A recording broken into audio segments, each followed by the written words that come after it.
my friend.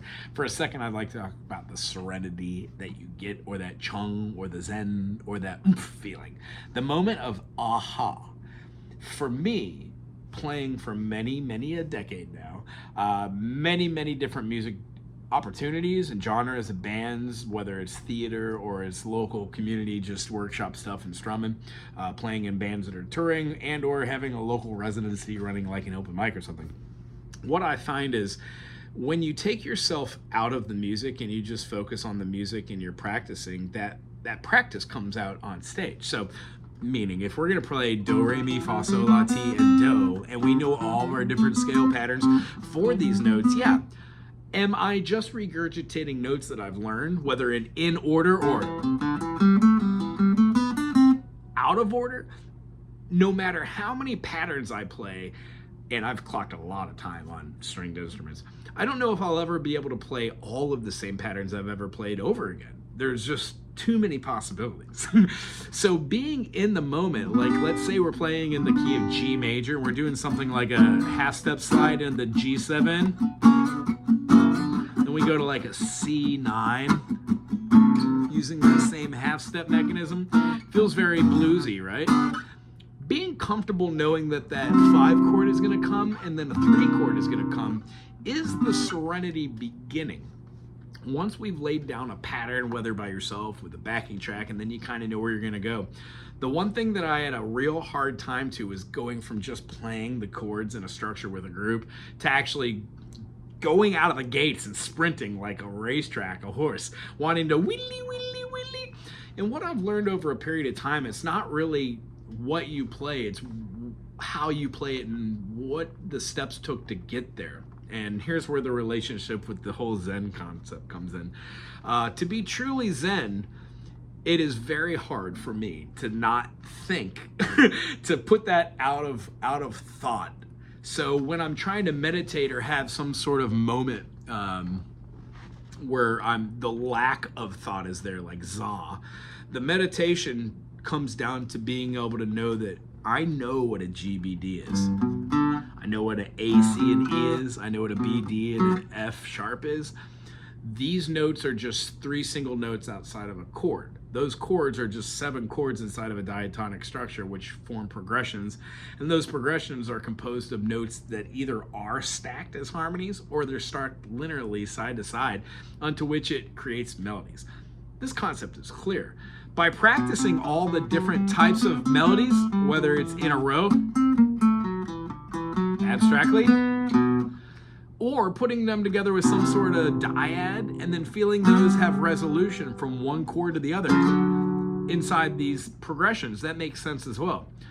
But to truly be Zen, and that's the whole point of this little video here, is at a certain point from taking the time, clocking hours, playing scales, do, re, mi, fa, sol, la, ti, do, seeing that C major is here, you can do inversions here, you can play all of these different notes, different scales at different places, and there are different ways that you could go back and forth above and below the same chord. So when you learn how to do this in every place and you're familiar with the function of what that is because you've done it over and over again as muscle memory, the likelihood that when you're playing and improvising live in the moment, not thinking about what you just did, not trying too much to think about where you're about to go next, is the step of Zen playing that I'm trying to achieve right now. Which means I kind of feel what an A is, a B minor, C sharp minor, D major, E major, F sharp minor. I know my chords, I know my triads, but the next step is how do we use those different individual notes with all these different functions of like pentatonic, of F sharp minor and A major being relatively the same thing, how to move in between notes so that it feels like there's more function than just being like cut and dry. And the whole full circle for this video is when you practice the practice of practicing over and over again, there becomes a point where you're playing and you achieve that aha moment where you will play something, and because it was something that is greater or better than what you normally do, you immediately think, wow, or woo, or yay, or whatever that feeling is for you. For me, I call it the aha moment, and that to me is my moment of Zen. Now, I've been a musician for quite a long time. The best time to have this Zen moment is while playing on stage, and it is surreal. It is almost like an out-of-body experience. But we're going to talk about that in a different video. I hope these videos do help you on your own journey to understand that clocking hours and practicing the practice is really where it's at. When you've got some vocabulary to put inside of your tool bag as a musician, not only is it easier to understand the concepts that you're working on, but you can understand how to relate that to other people that you will also share music concepts with and time playing music with, hopefully. Whether you're arranging and you're composing your own music right now, or you're just in the beginning phase of understanding what chords are and their relationship to each other. Remember this, you don't have to conquer music today or tomorrow or this life. Have fun with it each day. Take a deep breath, and you too, after practicing the practice of practicing, just clocking hours and trying to absorb as much as you can, you will find yourself at a position where you have that Zen moment, that aha, that Chung, that moment of going, wow.